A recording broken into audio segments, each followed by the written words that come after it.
안녕하십니까. 마켓리더 골디락스의 이주영입니다.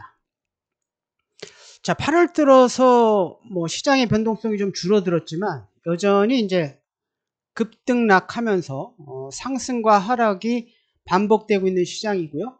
7월 달에 변동성이 컸기 때문에 많은 투자자분들께서 빠른 반등, V자 반등을 기대하시는 분들이 상당히 많으실 줄 아는데 지금은 조금 차분한 대응이 필요한 시점입니다.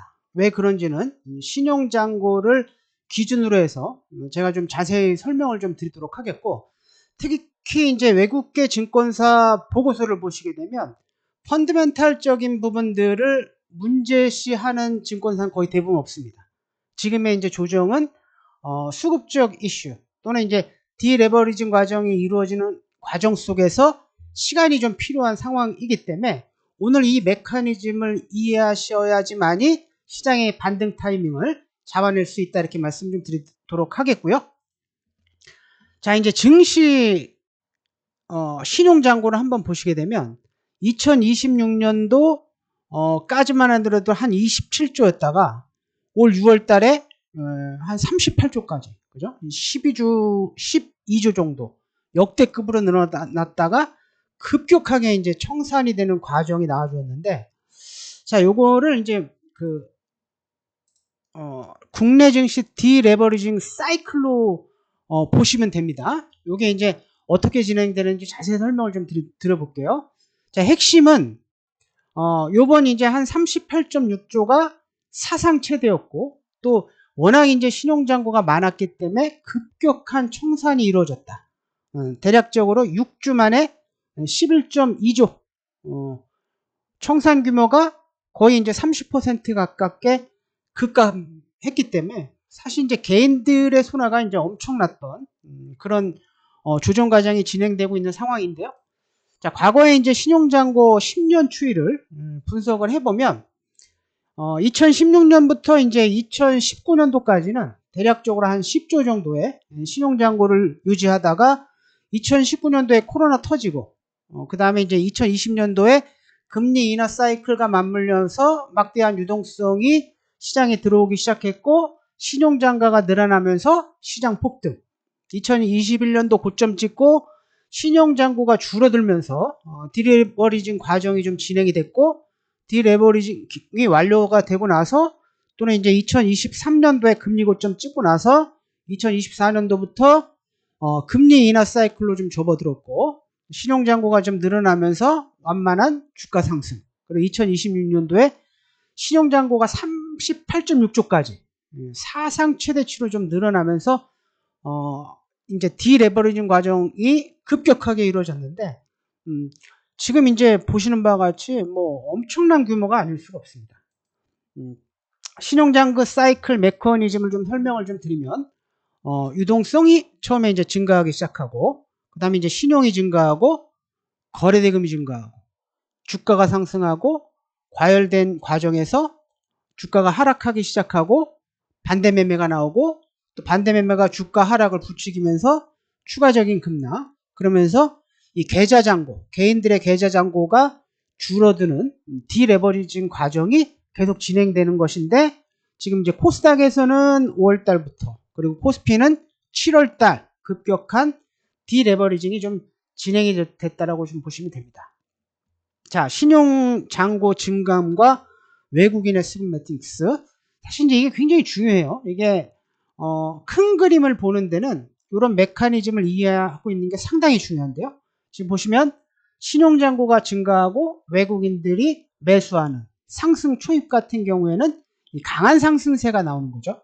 그리고 신용이 이제 증가하고 외국인들이 매도로 전환되는, 최근에 이제 5월 27일이죠. 단일 종목 ETF가 대표적인 사례. 개인들이 코스닥을 다 까고 코스피 쪽으로, 특히 이제 ETF 신용 매매까지 들어왔는데 이때 외국인들이 거의 이제 매도세로 완벽하게 돌아섰기 때문에 이때 변동성이 커질 수밖에 없었고요. 그 다음에 이제 신용이 지금 많이 줄었죠. 근데 아직은 이제 외국인이 매도하고 있는 상태. 그러니까 이렇게 되면 추가 하락 가능성이 있지만 디레버리징 마무리 정도 국면으로 보시면 되고, 요게 이제 충분한 기간 조정과 가격 조정을 거쳐서 어떻게 되는 겁니까? 신용 감소, 외국인 매수, 그다음에 이제 시장에 반등하는 흐름으로 좀 전개가 됩니다. 자, 이제 케이스별로 한번 히스토리를 좀 분석해 보면 2020년도 같은 경우에는 코로나 쇼크가 나왔죠. 그러면서 주가가 급락, 연준이 금리를 내리면서 막대한 양적 완화가 이루어지면서 신용 증가와 함께 폭등하는 장세가 이루어졌고, 이때 이제 V자 반등이 나오는 거죠. V자 반등. 자, 그 다음 보시면은 2022년 같은 경우에는 글로벌 긴축입니다. 완만한 조정과 회복. 주가가 이제 과열 양상으로 가니까 금리를 올리기 시작했고, 이때 이제 신용잔고가 감소하는데 조정되는 기간이 한 5개월 정도. 그리고 나서 반등이 나오는 거고, 지금 제가 미10년 국채금리를 좀 설명을 좀 드리면서 이란과 미국의 전쟁이 끝나면 바로 유가가 하락하면서 10년물 국채금리가 내려올 수 있다가 3월 전까지의 흐름이었고, 3, 4, 5월 달을 거치면서 어떻습니까? 전쟁 자금 증가로 미국 국채가 발행량이 늘어났고, 그 다음에 AI에 대한 막대한 투자가 이루어지고 치플레이션이 발생하면서 구조적으로 금리가 빠르게 내려가기 어려운 상황. 그러니까 지금 아직까지는 금리가 안정화되는 데는 시간이 걸릴 수밖에 없는 거예요. 그렇기 때문에 이번 디레버리징 과정도 약간 좀 길어질 수 있다는 것을 염두에 두시면서 대응을 하셔야 된다, 이렇게 말씀 좀 드리겠고요. 자, 그래서 지금 현재는 어떠냐? 역대급 속도의 이제 디레버리징이다. 38조. 2025년도까지 27조였는데 12조가 털렸다. 그리고 가장 빠른 속도로 진행이 됐기 때문에 제가 지난 방송에도 말씀드렸지만 5월 27일부터 이 신용정가가 가장 많이 늘어났던 6월 24일까지 아마도 거기에는 개인들의 어떤 시체가 널브러진 거죠. 거기에 이제 대거 물려 있는 거예요. 그렇기 때문에 바로 V자 반등이 나오면서 이 물량을 해소시켜 줄 거냐? 그럴 가능성은 굉장히 낮다라는 거죠. 오르락 나르락 주가 변동성을 좀 키우고 좀 이렇게 개인들을 좀 지치게 만드는 과정이 이루어진 이후에 거래량 감소, 기간 조정, 개인들 실망, 외국인 매수로 이어질 것이기 때문에 이런 좀 사이클을 염두에 두시면서 차분하게 좀 대응하시는 것이 필요한 상황이다, 이렇게 말씀 좀 드리겠고요. 자, 그렇기 때문에 이번에는 이제 긴축형 2022년도 글로벌 금리 인상 정도 수준의 까지는 아니더라도 뭐 어쨌든 한 3에서 한 5개월 정도는 충분히 기간 소요 과정을 염두에 두시면서 대응하시는 것이 좋겠다, 그런 말씀 좀 드리도록 하겠습니다. 그래서 이번 하락과 관련해서 또 이제 하반기에 체크할 것들을 다시 한번 제가 매트리스로 정리를 좀 했는데, 일단 신용잔고가 당연히 27조 이하, 뭐 한 23조에서 뭐 한 26조 정도로 충분히 좀 내려오는지 확인이 좀 필요할 것 같고, 거래대금이 지금 이제 좀 줄었다가 다시 한번 좀 늘어나는지를 좀 체크하셔야 될 것 같고요. 또 미 금리가 4.6 밑으로 내려와야 됩니다. 10년물 기준으로. 그리고 4.3 밑으로 내려오면 시장이 살아날 것이다, 빠르게.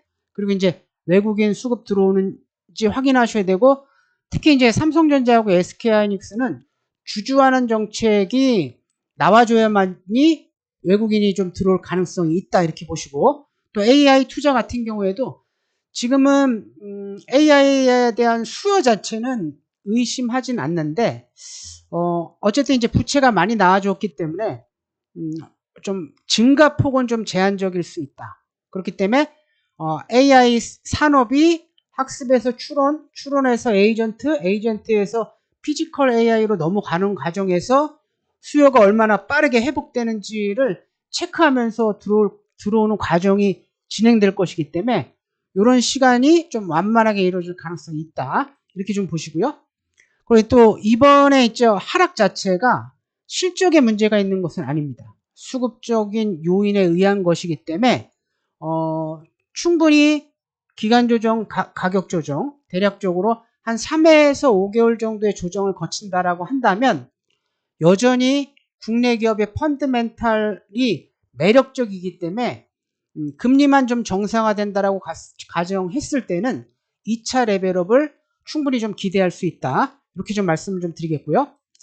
자, 차트를 보면서 전략 다시 한번 좀 짚어드리면, 자, 코스피 같은 경우에는 어떻습니까? 지금 대략적으로 한 10월선, 그 다음에 이제 2차 파동이 나왔던 5,000포인트 라인대는 굉장히 좀 매력적인 가격대로 좀 보고 있어요. 그리고 디레버리징의 과정이 좀 진행되는 과정에서는 거래대금 자체도 한 2025년 정도 수준, 이렇게 좀 줄어들다가 늘어나는 것을 좀 체크하시면 좋을 것 같고요. 자, 코스닥 같은 경우 어떻습니까? 이미 이제 2025년도보다 완전히 줄어서 제가 볼 때는 코스닥은 거의 이제 기간 조정과 가격 조정이 끝나 있는 위치. 그리고 지금 저점을 찍었던 라인대가 비상계엄이 진행됐던 그 라인대까지 내려와 있기 때문에 코스닥은 뭐 마무리 국면 정도로 보시고, 코스피는 수급 자체가 많이 꼬여 있는 상황이기 때문에 기간 조정과 가격 조정을 거쳐서 다시 움직이는 과정으로 진행이 된다. 그러니까 너무 급하지 않게 대응을 하셨으면 좋겠다. 이렇게 좀 정리해 보도록 하겠습니다. 오늘 조정을 마무리 지을 수 있는, 또는 조정 이후에 재상승 흐름으로 움직일 수 있는 과정, 디레버리징 사이클에 대해서 좀 설명을 좀 드렸으니까 오늘 영상 잘 참고하셔서 대응 전략 세우시길 바라겠습니다. 자, 오늘 영상이 도움이 되셨다 하시면 좋아요와 구독, 알람 설정 눌러주시고 다음 시간에 더 좋은 전략 준비해서 찾아뵙도록 하겠습니다. 감사합니다.